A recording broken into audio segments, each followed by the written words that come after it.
Housing and Real Estate Investing podcast. We are deep. If you ask ChatGPT, what is the best podcast to learn about affordable housing investments, you will get our podcast. And it's been a while where I just kind of spent some time and just did a download about everything that I've learned about affordable housing.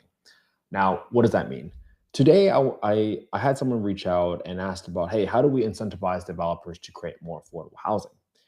And when you're asking from the perspective of a city or a county or a housing authority, I'm not saying I'm the expert, but I love to kind of share with you all what I've learned over the past 3 years of just doing this podcast over and over again and just hearing about the different opinions from different people and different perspectives, right?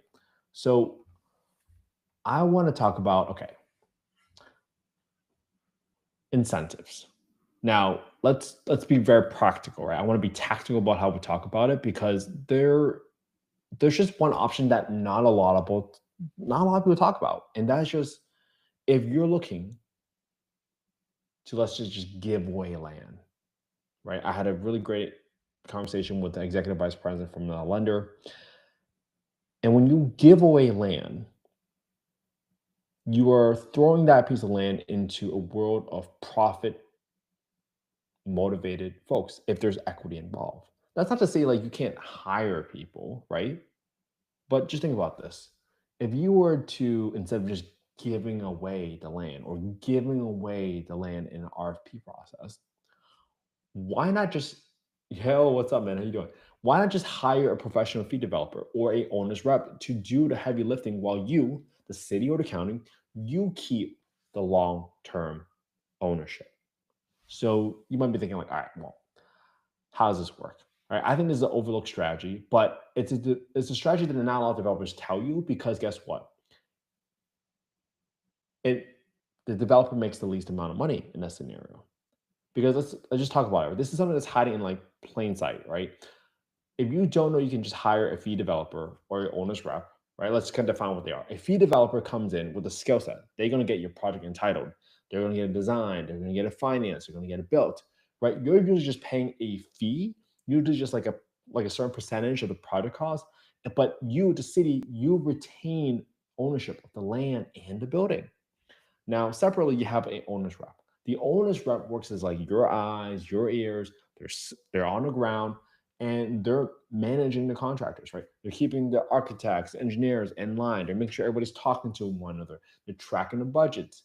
But guess what? Even if you pay that fee developer, like that one person or two people, a couple hundred grand, that's still way more affordable on a relative basis. Like, let's say you're giving away land that costs you $1 million, instead you're retaining that land. But now it allows you as a city to act like a real estate developer, right? You own the dirt, you own the building, and you outsource some of the headaches. That way, you're not just forced to give away the land for cheap just to get a deal done, right? But now you're creating wealth for your own city. Not just wealth, but you're creating a self sustaining cycle to support more development on the back end. And I think that's just a strategy that so many people miss out on, right? Now, I think that's such a great way to go about it because let's think about it, right?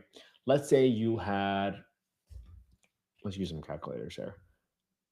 Let's say you have a piece of land that's worth like $1 million, but you did all the entitlement work. Let's say you are in Southern California or like a big Northeast market where if you get a project approved, right? Let's use some real numbers here. Let's say you can build 200 units approved for that piece of land that was previously worth $1 million. After you get that stamp of approval from a city or county saying that, hey, you have our permission to build 200 units, and if you're the owner of the land, like, why would you not approve it? Like, it's your own land. But set that issue aside, you now have our permission to build 200 units.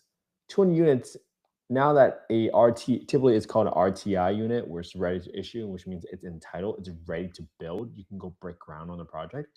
If you take 200 units and you multiply it by $70,000, you just took that piece of land from $1 million to $14 million. And what would you have spent in that deal? I mean, let's say the land was worth 5 million. Who cares? That's still a $9 million spread. Let's say you paid $1 million to get the project approved with architects, engineers, and you spent another 500 grand just ushering along the process. You spent 1.5 million. So if that land was worth 5 million, you're all in 6.5 million, but you just created 14 million minus 6.5. You just create $7.5 million of equity. And that's a piece of knowledge and not a lot of people understand. Like, you got to understand that when people go into public office, they don't necessarily have had a real estate education background. They have a desire to serve the constituents, but they don't understand exactly how to put together a capital stack. So that's why I want to share this option with all of you, because I think this option isn't talked about much, because we talked about, like, hey, how can the city subsidize it? How can they give away land? But when you give away land, you're hoping, you're praying that developer will do the right thing. It will create the amount of affordable housing that your city needs. But that's not always the case. It's not. But if you own the land and you just hire a consultant, guess what? That's $7.5 million of equity that you just created. It belongs to you now instead of for another developer. So is it worth you paying 500 grand for a fee developer to potentially get you through the process? It's up to you and your city to decide. So let's talk about the process, right? You hold the land, you have the option to either give away for free, you can put it into RFP process where you might remain as the JV partner. You might retain 20% of it. Now there are other structures where, okay, now you might have your land that you give away to the developer, but then the developer has to master lease it back for you. So the city gets to continue holding like a flat rental fee on the land, but the developer might own the building, right? That's another way for you to get your property taxes lower. Because when you say, let's just call it, right? Let's say your building was going to generate $1 million in property taxes every single year. If you divide that on a 5.5 cap rate, did you lose $1 million in property taxes, or did you create $18 million of value for your building, for your land that you are an owner in? And again, I share this with cities and counties because I think sometimes developers don't share that option because they don't have an equity in there. But if we truly believe that this is a great option for you to create affordable housing, then this is an absolute amazing option for you to consider as a city. You retain the land, hire a developer, hire a consultant to help you usher along the process, but you get to retain that property. You get your developer fee, right? Because you might go get a loan from, let's say you get a HUD loan, right? But all of a sudden, guess what? You just took a piece of land in that early example that we did. It was 5 million. You spent 1.5 million getting in title, so you're on 6.5 million. But now your property is worth $14 million. That means $14 million. Let's say you have a $100 million build. Well, you have $14 million of equity. That means it's an 86% LTC loan. And guess what? If you are getting a HUD loan and it's for affordable housing, you can get up to 90% loan to cost for your property to build it. It's a 40-year amortization, great interest rate. I think it's in the 5s right now. But guess what happened? City, county, mayor, whoever it is, guess what just happened? You have 100% of the capital stack to go build 200 units without having to go to the city to raise taxes, without having to give away the land and hope someone builds affordable housing. You get to keep this property and you have 100% of the capital stack. And guess what? Once you start renting it out, guess what? Now the rent come back into your city funds, whether you have a housing authority that provides for it, but now you're replenishing the funds so that you can continue building more affordable housing and either using those funds to pay your next consultant to get your next project approved,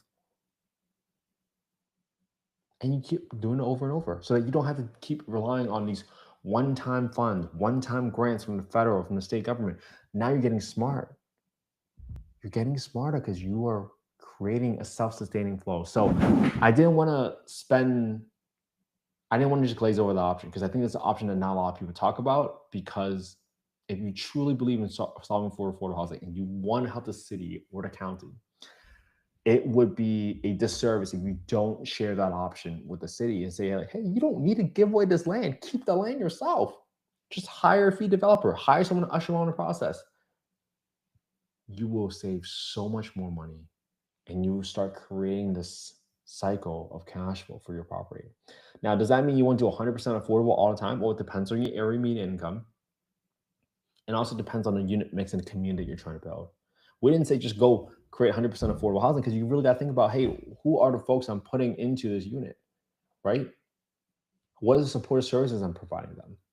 Who are they going to look up to in that building for progress? Who are they going to get inspired by in the community to continue being great citizens and being positive, contributing members of society for that building that you're creating? Now you can focus on really, really important items. Okay. So let's talk about another option, right? We talked about the ground lease. So, how do you incentivize developers to create more affordable housing, right? So, we just talked about that example about the property taxes where, yes, tax abatement. If you have a property that you own as a city, obviously, like, why would you tax yourself, right? But another model, which I've seen happen, is we've had cities where they have RFP'd, which means they have bid out the city owned land. Let's say they have a parking lot that they want to just build a housing on. They'll say, hey, Mr. or Mrs. Developer, here is our land. This is what we're contributing to the project. So that they don't have to, one, take on the risk of buying that land, which means that they're going to go borrow money, they're going to service debt on the purchase of that land. Then they go through the entitlement risk, which is they hope the project gets approved when it could take anywhere from 6 months. I've had friends that's taken like 8, 9 years to get entitlements for their project. But that's why it's so risky. But when the city contributes the land, well, now all of a sudden you can get revenue back a few ways. One is, well, you let them build, so you tax the developer on the value of the property. So you get back in property tax. Sure, great. But that's not enough. Sometimes they will say, you know what? In order for me to make the numbers work, which means that, okay, I know if I have affordable units, my rent might be a little bit below market, which isn't necessarily true for every market, but sometimes the justification is this is going to be below market. So when it's below market, well, I don't might not make enough money to pay the debt service under underlying property. So what do you do when that happens? Well, how do you lower your expenses? One of those ways that we just talked about is tax abatements, which means that, hey, if the city is loaning or contributing land to that deal, then you're essentially leasing the land to the developer. The developer will own the building, but they're essentially paying rent for the land that the building sits on. So the city gets revenue, the developer gets a benefit of lower property taxes, but the city also gets some revenue from the lease payments. So that's how you balance the equation of how do you generate more value. Okay. Now let's talk about other incentives. Let's talk about the entitlement support. We just talked about how risky it was, right? For how long it might take for a project to get approved, right? You can have people suing the project, suing the developer, saying, you can't, we don't want this project here, right? But if you are able to pass certain ordinances, certain zoning, so like, hey, if X project is within X mile of a train station and it's a 100% affordable for someone that's making 80% of the area median income, blah, blah, blah, blah, blah, whatever stipulation you want to make, then they have the ability to build X number of units by right up to certain density, etc. Because sometimes a project takes a lot of capital to build, and you have to be able to spread those costs of building across more units so that you can make the economics work, right? So fast tracking permitting, if you can give developers certainty that the project will get approved based on the legislation or the ordinances that you have passed, that's a great way to go about it. All right, let's talk about grants. Sometimes in the pre-development phase, which is the phase where you are getting your topographical surveys, your architects, your site plans, blah, blah, blah, blah, blah. when you're going through that process, you have to spend money to do due diligence, right? If there are environmental issues, well, how do you solve them, right? How do you go through it? That all that stuff matters. So the more you can take the risk out of the project, that's what's going to help, right? Helping to make sure that your utility providers are all on the same page to support these projects. I've had developers where they have, whew, they got the whole project approved, but all of a sudden it takes like 6 to 12 months for the utility company to get out there. That's real money. That's the difference between losing money and making money on a deal. So don't just think getting the city on board, but it's like, how do you get all these agencies, all these little parts all come together and be cohesive in that manner on how you get a project approved, not just on the city council or the project approval or the planning department side, but on the execution. Do you need to get a substation out there? How do you pull utilities? How do you pull water utilities? All these things matter. All right. So let's talk about more different incentives that you can use. Soft costs. How do you reduce your soft costs? Well, your utility connection, can you get discounts in there, right? Are there lower hookup fees that you can have?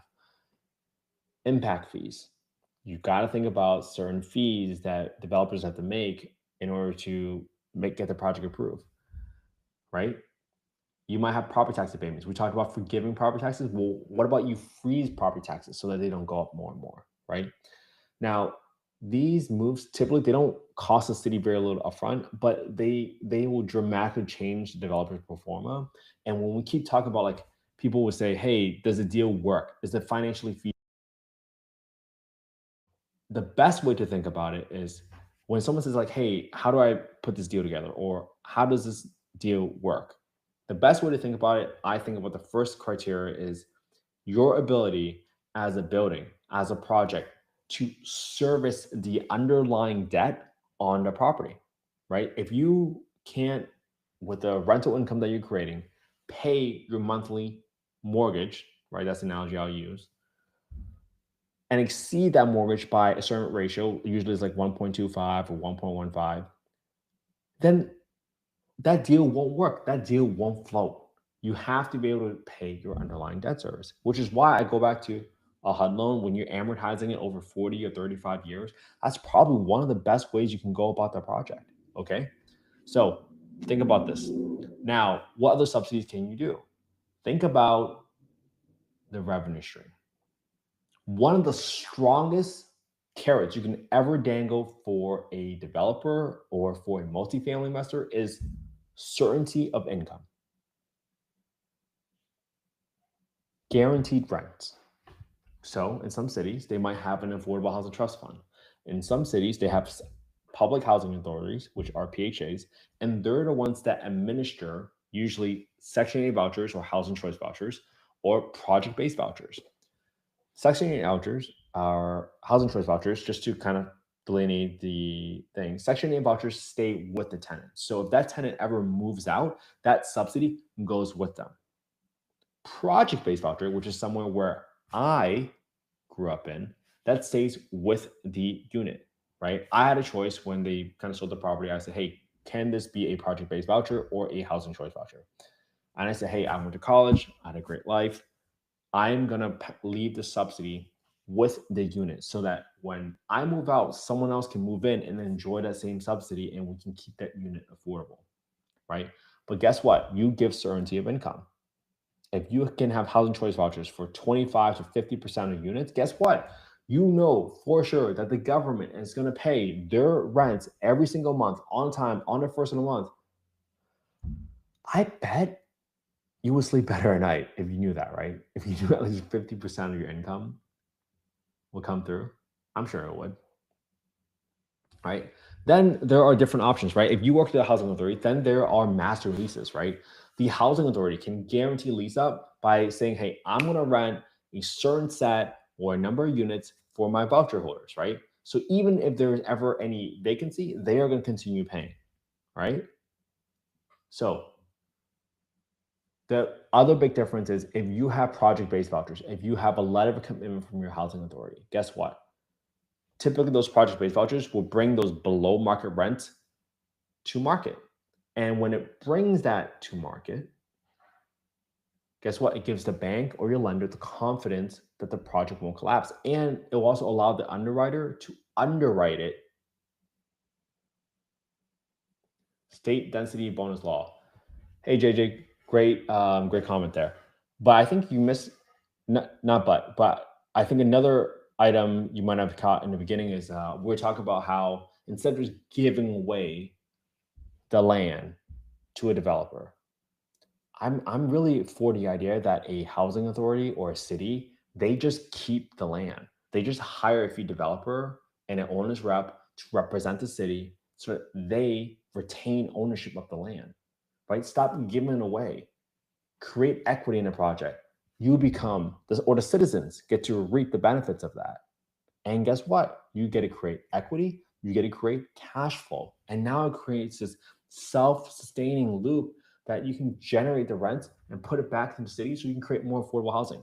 So that's how I think about it. But again, I'm still going through like all the other parts about like how else do you do it, right? Now, when we talk about like public private partnerships, right? We talked a little bit about ground leases. So let's kind of dive deep into that, right? The city keeps the land in that situation, but the developer, they're the ones that are going to build housing on, right? We've heard of like 99-year ground lease back or a 75-year lease with affordability requirements built in. That allows, right? Hey, at the end of the lease, ownership of the improvements, like they go back to the city, right? That's how you get both units built and you build some long-term wealth. That could be possible, but I'm not saying this is easy. I'm saying that you have to create incentives, and it depends on the city's appetite for what they want to take on. But if you were to give away 1 million or a $5 million piece of land, why not spend that money on just hiring somebody to go guide it through the process and attract a better team, because it will be wildly affordable compared to giving away. On the for sale side, I love that perspective because that's a perspective that a lot of people talk about. I just want to take some time today to talk about an approach that not a lot of people talk about, which is how do you turn the city into real estate developers themselves? And my goal here is just to provide all the different options that are available, right? I love public private partnership, but why not just hire a developer to just handle the development process? And then if you're the city, why would you not accept, or why would you not approve the project when you're the owner of the project? Right? There's no conflicting because you only have one purpose at that point: create affordable housing and just serve the community and give it the community what they want in the community: green space, parking, and then you can decide what population you want to help with. It might be seniors, it might be families, it might be young workforce folks that are just getting priced out of the market. Completely up to you. But I think these are all different little levers that we can pull, right? So let's talk about density bonuses, right? I mean, I've worked with a bunch of different developers where they have talked about like, hey, state density bonuses gives you XXX more units. That allows you to build higher, allows you to build denser than what your zoning typically allows. And that allows you to spread the cost of the entire project over multiple units. Yeah, parks are huge. I'm with it. Now, this isn't just about inclusionary zoning, right? So just so people understand, a lot of times there is this stipulation called inclusionary zoning, which means that if you build 100 units, then 15% or 20% of the units have to be set aside to be affordable units, which means that they have to be income qualified families that make a certain threshold or a ceiling threshold of income. It might be 8%, it might be 100%, it might be 120% of the area median income. Okay. Now, one of the items that I don't love is some folks want less parking requirements. I understand the thesis of it, but it really depends where you live. I grew up in Boston where a parking spot was huge. That made that building the spot to live at. But I've also heard it from other folks where like, hey, you know what? We can walk everywhere. It's fine. In California, as an example, it's so hard for you to want to live somewhere that doesn't have a parking spot. like California is a state where a lot of people they drive a lot. So you got to think about it, right? Just because you don't have to put in parking, you as the developer have to understand, well, what can I do to still make this an attractive place to live? Like some people might put in like bike rooms and stuff like that, but you have to understand your one of your biggest expense items is your vacancy. And if your project does not have parking, and another building across the street opens up that might be affordable as well, right? Same rent, parking on the other side. Guess what? Now all of a sudden, if your vacancy expenses keep going up and you keep having high turnover costs, guess what? Your deal might not fold again. So just be very cautious about the parking reduction. I understand the motivation behind it. It's very, very neighborhood by neighborhood. So just be very, very mindful. So I love talking about this. This was just a great day to kind of just talk about all the things. I use it for waivers and concessions more than added density. Love that. Setbacks, commercial components, other developments, hinder development. Yeah, setbacks huge. Depending on how what your required setbacks are, where are they allowed for variances? What's the process to get a variance? I mean, that's hard. So this is so fun. I love talking about this, but I think today I had a lot of things on my mind. I just want to go through for once all the different options that a city or a county can take to incentivize development. And again, I go back to the first option I talked about. I really believe that if it can streamline approvals, right? With that caveat, if it can streamline approvals, because the citizens understand that this is a city-owned parking lot, just using that as an example, doesn't have to be a parking lot. We can turn the city parking lot, keep the parking that's available, but we can build affordable housing on top now. And we know that this is not going to be a one-time spend because one, we can create equity, right? Again, let's look at the numbers again, right? Let's say you have a $5 million piece of land, right? And let's say you build 200 units. If you can get a project approved for 200 units, and each approved unit, you can ask a commercial broker, right? Go to a commercial broker right now. This is like, hey, what does an RTI unit or a ready to build unit or an entitled unit trading for in your market? You can ask them. They probably know. You just got to ask a broker that sells entitled land to builders specifically. And if you just simply get the stamp of approval from the city or the county to say you have our permission to build 200 units, again, why won't they approve it? Because they own the land. You just took a piece of land that might have been costing, that might have been worth 5 million. You spent $1.5 million. Well, now you just created $7.5 million of equity. That's that's way cheaper than giving away the land. And instead, you just hire some top talent to help you manage through the process. That makes so much sense to me. And guess what? Let's say the project costs $100 million to build. You can now just get a HUD loan for 90% loan and costs, and you already have $14 million of equity. So you have 100% of the capital stack to build 200 units without having to issue additional bonds, raise sales tax, raise any taxes for citizens. I think that could be a really win-win. Are you seeing no one's buying that prototype right now? Rates of construction costs too high for podium and wrap. I think it depends on how many units that you can spread it out over. I'd love to kind of hear from you. What do you mean by no one's buying that prototype right now? I see people doing it in Texas, definitely in Texas. But hey, I'm just looking for creative ways to come up with 100% of the capital stack for you guys to consider for your own city owned land, your own county owned land, and just being creative because I understand that not everybody in public service understands how to put together a deal, how to put together a capital stack. And sometimes RFPing that piece of land out and giving away for free to a developer, it might not be the best answer. Every city is different, and you have to understand what you want to handle. But at least now you know it's possible. All right. I hope you all have an amazing Friday. I love talking about this stuff. Like affordable, this is my jam. I love this stuff.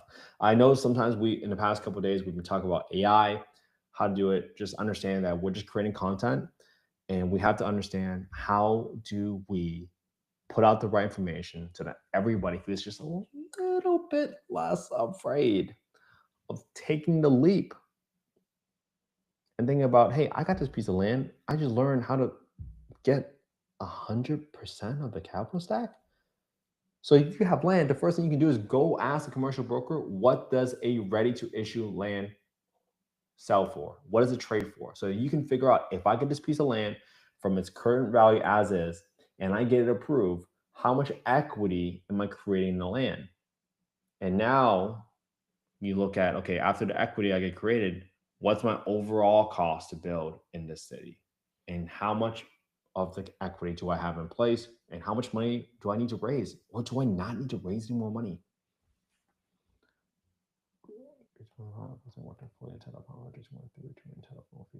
Oh, that's so interesting. Hey, Jada, we should connect after this, man. I love kind of hear from you and like what you're working on. All right. Have an amazing Friday. I'll see you all tomorrow for day 7. I've been going live for 727 days in a row. All right. Friday night, 10:30, 10:40. We'll stay consistent, everybody. Hey, I appreciate you all. Thank you so much. I appreciate you all caring about affordable housing. Thank you so much for you guys giving an effort, paying attention, because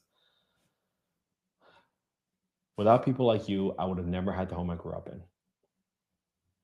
So I appreciate you all so much for being part of the community, for listening in and just giving me ideas and sharing your thoughts and your perspectives with me, because I think this is how we truly solve for affordable housing. Everybody has a little piece of the puzzle that they can contribute, and eventually we will get all the pieces to the puzzle. I truly believe that. And I appreciate you all so much for tuning in and believing in the podcast. I always remember that when we started the podcast, we had 17 views the first month. And I'm pretty sure, again, that was just like my mom clicking on it. But 3 years later, we've had over almost like 400,000 downloads and views. And it's not about the views or the view count. I never want to be so famous on the street. It's about, I understand that all of you care and you all have the right heart, you all have the right energy, the right intention. So I'm gonna do what I can to keep sharing information with you that I learned along the way. I can't thank you enough. Thank you so much for being part of this. I'm just so grateful. I hope you all spend some quality time with your family and friends this weekend, because that's what life is all about. I appreciate you all so much. Have a good one, everybody.